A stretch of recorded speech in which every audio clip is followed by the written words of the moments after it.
नमस्कार, मैं हूं प्रसून। आज चर्चा करेंगे कि कैसे पंचशील सिद्धांतों की आड़ में चीन ने भारत की पीठ में छुरा भोंका। नेहरू का कौन सा वार्ताकार हनी ट्रैप में फंसा, कैसे वार्ताकारों की सहमत से पंचशील सिद्धांत पर समझौता किया गया और कैसे पंचशील समझौते से चीन को रणनीतिक बढ़त मिली, क्योंकि तमाम जियोपॉलिटिकल एक्सपर्ट ने पंचशील समझौते को आजादी के बाद सबसे बड़ी भूलों में से एक बताया। वहीं चीनी राष्ट्रपति शी जिनपिंग ने 19 जून को यानी महज चंद दिनों पहले पंचशील समझौते की 70वीं वर्षगांठ पर इसे चीन की उपलब्धि बताया। आइए जानते हैं कि आखिर पंचशील समझौते में था क्या। एक दूसरे की प्रभुता और अखंडता का सम्मान करना, यानी भारत और चीन को एक दूसरे की संप्रभुता और अखंडता का सम्मान करना था, एक दूसरे पर हमला नहीं करना था, एक दूसरे के आंतरिक मामलों में हस्तक्षेप नहीं करना था, समानता और पारस्परिक लाभ वाले संबंध बनाने थे और शांतिपूर्ण सह अस्तित्व की बात कही गई। यह भारत और चीन में एक समझौता हुआ।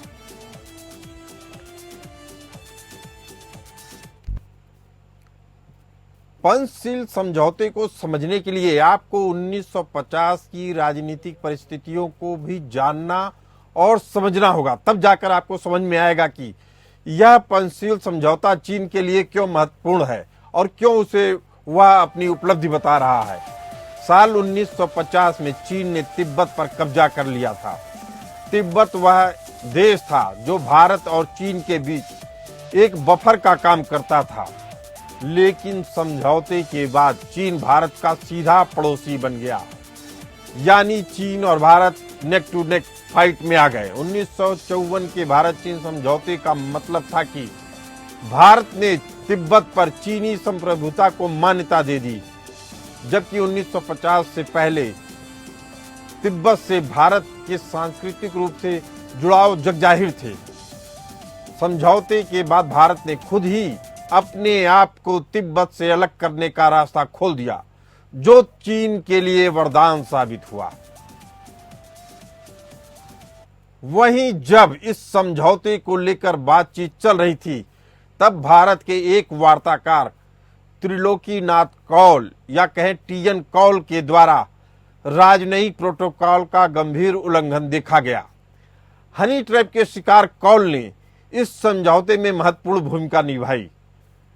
पंचशील समझौते के लिए भारत चीन के बीच 4 महीने तक गहन बातचीत हुई। चीन में भारत के राजदूत एन राघवन ने भारतीय प्रतिनिधिमंडल का नेतृत्व किया। राजनयिक त्रिलोकीनाथ कौल और दिल्ली के विदेश कार्यालय के ऐतिहासिक प्रभाग के उप निदेशक डॉक्टर गोपालाचारी भी इस मामले में चीन में गए। मीडिया रिपोर्ट की माने तो त्रिलोकीनाथ कौल, जिन्होंने बातचीत में महत्वपूर्ण भूमिका निभाई, उनका इस दौरान एक चीनी महिला के साथ अफेयर चल रहा था। प्रसिद्ध फ्रांसीसी लेखक और तिब्बती विज्ञानी क्लाउड अर्पी ने 2018 के एक लेख में भी इस स्कैंडल का खुलासा किया था। एक महत्वपूर्ण समझौते के समय इस अफेयर ने टीएन कौल की निष्पक्षता पर कई सवाल खड़े किए। भारत के विदेश कार्यालय के ऐतिहासिक प्रभाग के पूर्व प्रमुख अवतार सिंह भसीन की पुस्तक नेहरू तिब्बत और चीन में भी इस चीनी महिला का कौल के साथ संबंधों पर विस्तार से बात रखी गई है।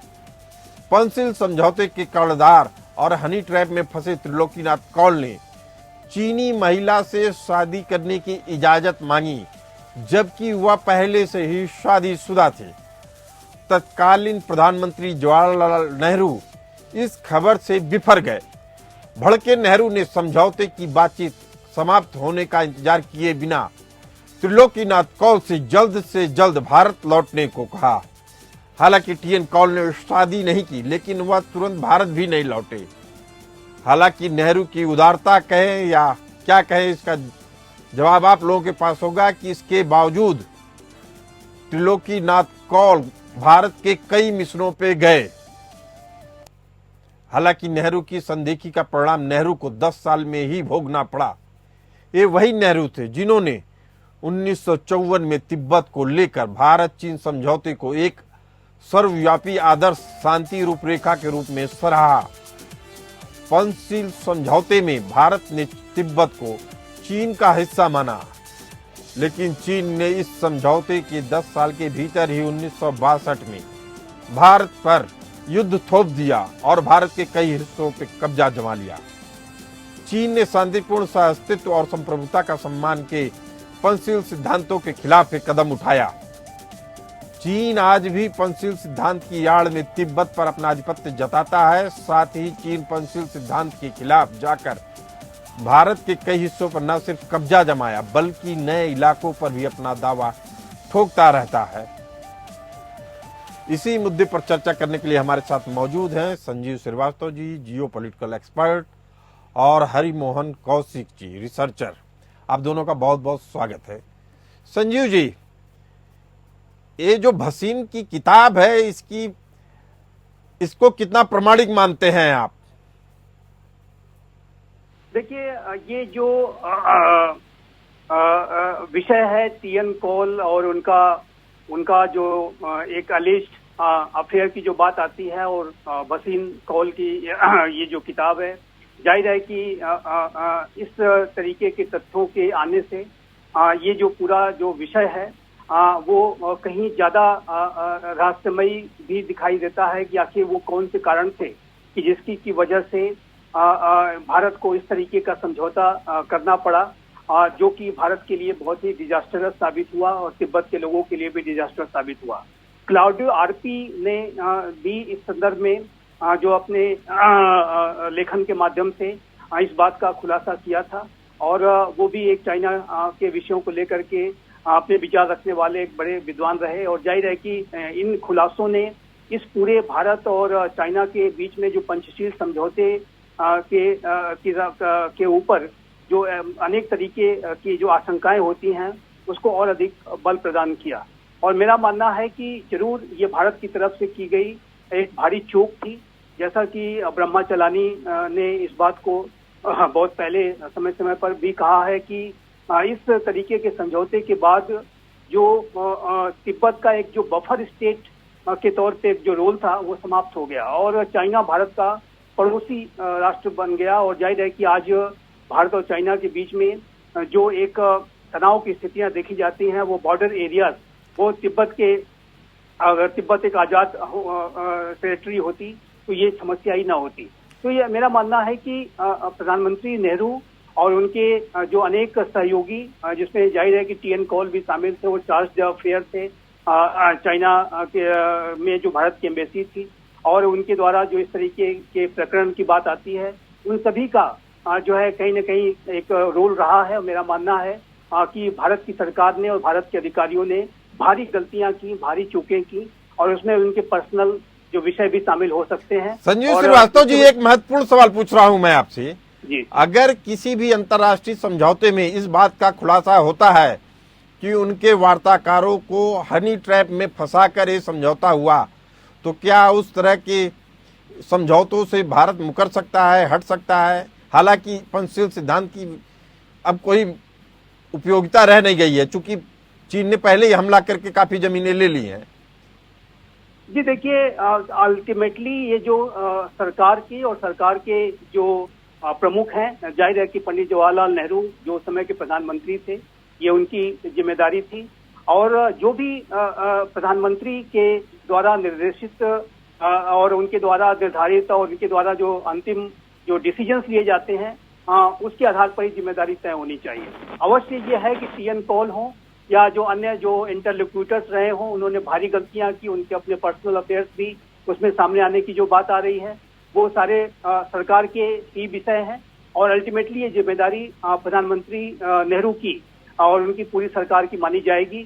और भारत जाहिर है कि ऐसे समझौते को उसने किया और 10 वर्ष भी नहीं बीते थे कि 1962 में चाइना ने इस भारत की जो अदूरदृष्टि के साथ की गई के साथ किया गया एक समझौता था, उसको धक्का बताते हुए भारत की पीठ में खंजर भोंकने का काम किया।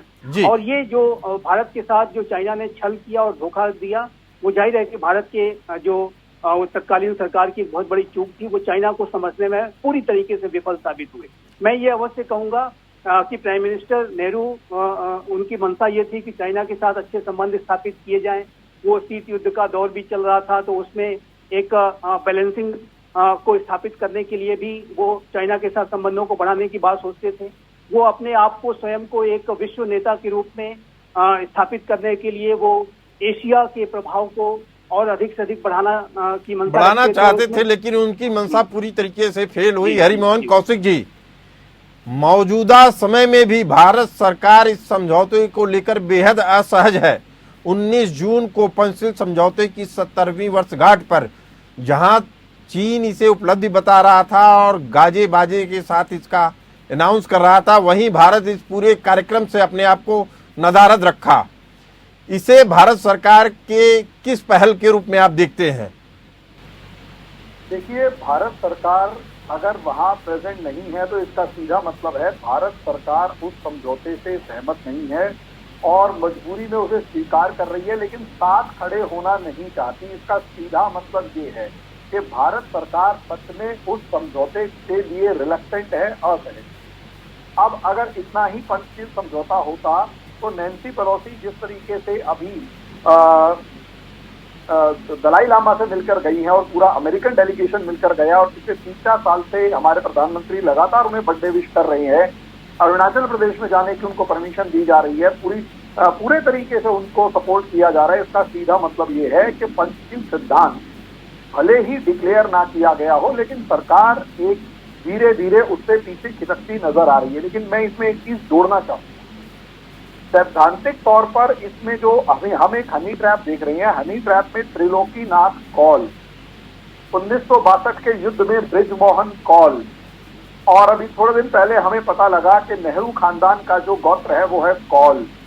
ये भाई भतीजावाद जो था ना सर, ये भाई भतीजावाद हमारे देश को खा गया और असलियत में आज कल जिस तरीके से राहुल गांधी ने कहा कि हिंदू जो है वो हिंसात्मक है समथिंग, वो वही लीनिएज चली आ रही है, नफरत और इनकम्पिटेंसी। भाई भतीजावाद में सबसे पहला हनी ट्रैप टाइप में कुछ किया गया था महात्मा गांधी को, जो सरदार पटेल को प्रधानमंत्री बनाने की जगह जवाहरलाल नेहरू को प्रधानमंत्री बना दिया।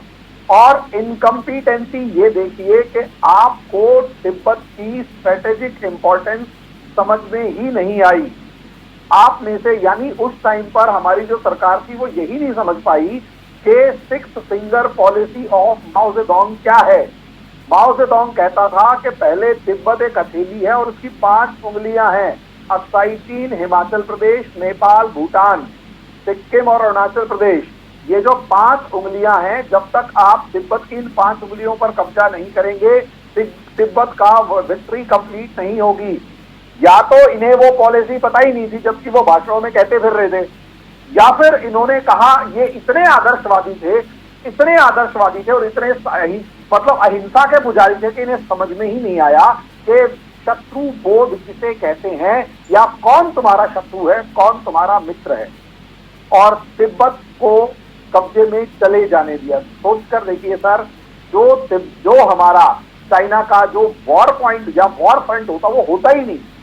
कहा आज जिस नेपाल के अंदर चाइना बैठा हुआ है, हम चाइना को तिब्बत लहासा में रोक चुके होते, और हो सकता है इंडियन फोर्सेस जो हैं वो कहीं ना कहीं कुनमिंग वगैरह के आसपास खड़ी हुई नजर आती, लेकिन नहीं, यहाँ ये आदर्शवादिता में बुद्ध के सिद्धांतों के नाम पर, अहिंसा के नाम पर, सह अस्तित्व के नाम पर ये समझ ही नहीं पाए कि जियो पॉलिटिक्स सह अस्तित्व के नाम। हरिमोहन कौशिक जी, मैं आपको यहाँ रोकना चाहूंगा। इसे आदर्शवादिता माना जाए या उस समय भारत की कमजोरी माना जाए? सर, चोला तो आदर्शवादिता का पहना रखा था, और कमजोरी सर देखो, जब मैं मर भी रहा हूंगा ना तो अपना अस्तित्व के लिए तब भी लड़ रहा हूंगा, चाहे मैं खाना खा के लड़ूं, लेकिन अपने अस्तित्व के लिए तब भी एक इंसान लड़ता है अगर वो जिंदा है। तो आप समाज को मुर्दा बना दे, देश को मुर्दा बना दे, सुषुप्तावस्था में पहुंचा दे, बेहोश कर दे, फिर तो कहना ही क्या है, फिर तो जो मर्जी करते रहिए। ये कहना कि हम गरीब थे, साहब गरीब हमसे चाहिए, हमसे ज्यादा गरीब था चाइना, हमसे ज्यादा गरीब था, हमसे ज्यादा भूखमरी थी। सोच कर देखिए, ग्रेट स्पैरो किलिंग जो कहा जाता है, उससे पहले 4.5 करोड़ लोगों को मरना पड़ा था भूख से, इतनी बुरी दुर्गति इंडिया में कभी नहीं आई। सोचिए, वो आपसे ज्यादा गरीब था, फिर भी उसने अपनी एग्जिस्टेंस की लड़ाई लड़ी कि जिंदा रहेंगे और जो जिंदा रहेंगे वो राज करेंगे। आज वही है, और हमारे यहां जो जिंदा रहेंगे वो सरदर्द मोल लेके रहेंगे, क्योंकि स्ट्रगल करना पड़ रहा है। जी संजीव जी, बुद्ध के पंचशील सिद्धांतों को लेके एक तरीके का दो देशों के बीच में समझौता होता है और माना जाता है इसकी नींव अहिंसा पे रखी गई थी। वो अहिंसा जो भारत के लिए हमेशा हिंसा का कारण बनता आया, और कहा यहां तक गया इस समझौते के बारे में, वो भी चीन का पक्ष है आज भी, कि जो अमेरिका के दबाव में भारत ने कदम उठाए और दलाई लामा को स्थापित करने की कोशिश की गई, जिसके बाद चीन का रुख बदला, इसमें कितनी सच्चाई है संजू जी? देखिए, ये जो चाइना के जो कम्युनिस्ट शासकों को तत्कालीन जो सरकार थी, प्राइम मिनिस्टर नेहरू की जो सरकार थी, वो समझने में पूरी तरह से विफल रही है। सबसे पहले मैं ये कहना चाहूंगा कि चाइना के जो कम्युनिस्ट शासक हैं वो सुनजू की फिलॉसफी पर चलते हैं। सुनजू जो चाइना के 12वीं-13वीं शताब्दी में हुए एक स्ट्रेटेजिक थिंकर है, उन्होंने किताब लिखी द आर्ट ऑफ वॉर। उसमें उन्होंने ये जो है लगातार इस बात को एम्फसाइज किया कि चाइना को अपनी जो रणनीतिक थिंकिंग है उसमें डिसेप्शन यानी धोखा देने का जो एलिमेंट है हमेशा रखना चाहिए। चाइना को अपने एडवर्सरीज को कमजोर करने की कोशिश करनी चाहिए। चाइना को चाहिए कि एडवर्सरीज हम उसके सामने इतने ज्यादा कमजोर और जो है अंदर से खोखले रहे कि वो हथियार उठाने के बारे में सोच भी ना सके। सुनजू का ये कहना था कि किसी भी युद्ध का सबसे अच्छा आउटकम ये हो सकता है कि वो युद्ध बिना लड़े हुए ही जीत लिया जाए, और उसके लिए एनिमी को अंदर से ही कमजोर करके रखो। तो ये जो चाइना के कम्युनिस्ट शासक हैं, ये सुनजू की फिलॉसफी पर पूरी तरह से चलते हैं। माओ जेडोंग भी चलते थे और शी जिनपिंग भी वही कार्य कर रहे हैं। लेकिन प्राइम मिनिस्टर नेहरू चाइना की ये जो छल वाली नीति थी, जो इस तरीके की जो कुटिल नीति थी, उसको वो समझने में नाकाम रहे। लेकिन ये बात तो साफ है ना, जो किताबों में सामने आ रही है संजू जी, कि चीनी विश्व कन्या ने भारतीय वार्ताकार को अपने हनी ट्रैप में फंसाया था। वो आधिकारिक तौर पे नेहरू से दूसरी शादी करने के लिए परमिशन मांग रहे थे। नेहरू भड़कते हैं और कहते वापस इंडिया आओ। वो आदमी मना कर देता है इंडिया से वापस आने में। जी, और कुछ समय बाद वो आता है और उसको दूसरे मिशन पे भेज दिया जाता है।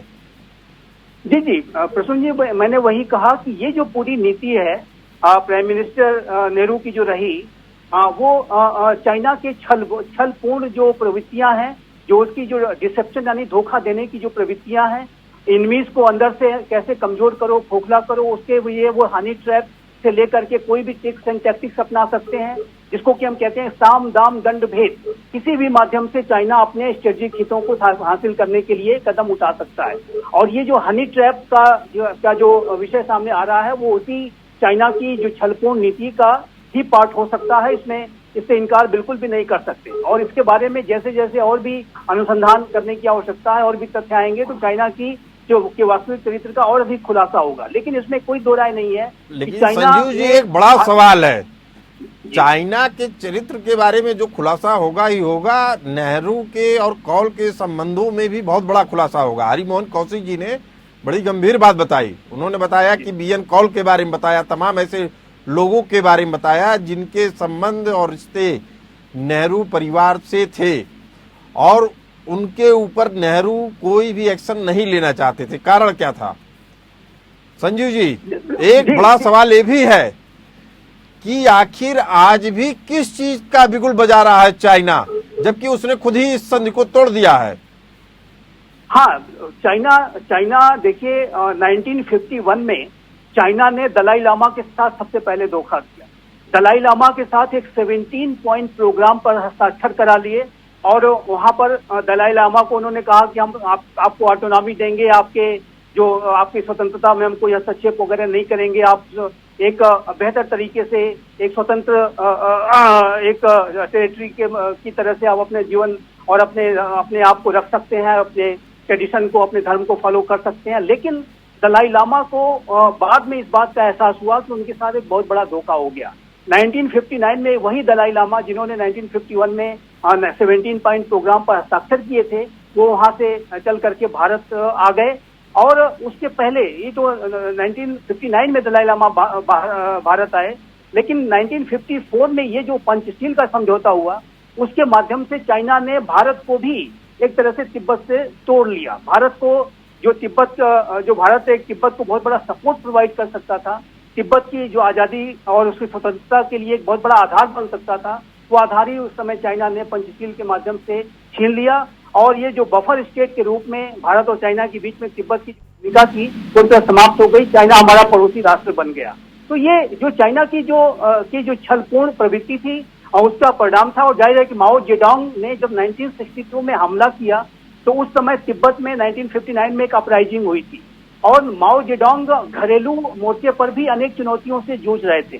तो यहाँ पर मैं एक बात और भी कहना चाहूंगा आपके दर्शकों के लिए भी कि माओ जेडोंग ने ये जो 1962 का हमला किया, उन्होंने जो हिंदी चीनी भाई भाई का जो नेहरू जी एक आदर्श लेकर के चल रहे थे, उसके ऊपर तो उन्होंने जो है खंजर भोंका ही, लेकिन साथ ही साथ वो उन्होंने अपनी चाइना के घरेलू राजनीति में जो उनकी बहुत ही एक चुनौतीपूर्ण स्थितियां उनके लिए बन रही थी माओ जेडोंग के लिए, उससे भी दुनिया अपनी जनता का ध्यान डाइवर्ट करने के लिए उन्होंने भारत के ऊपर एक तरफा हमला कर दिया। तो ये जो पूरा जो चाइना का जो कृत्य था, माओ जेडोंग का जो कृत्य था, भारत के साथ किया गया बहुत बड़ा छल था, बहुत बड़ा धोखा था। ये बहुत बड़ा छल था। लेकिन हरिमोहन कौशिक जी, भारत के लिए क्या सबक निकलता है इस पूरे मामले से?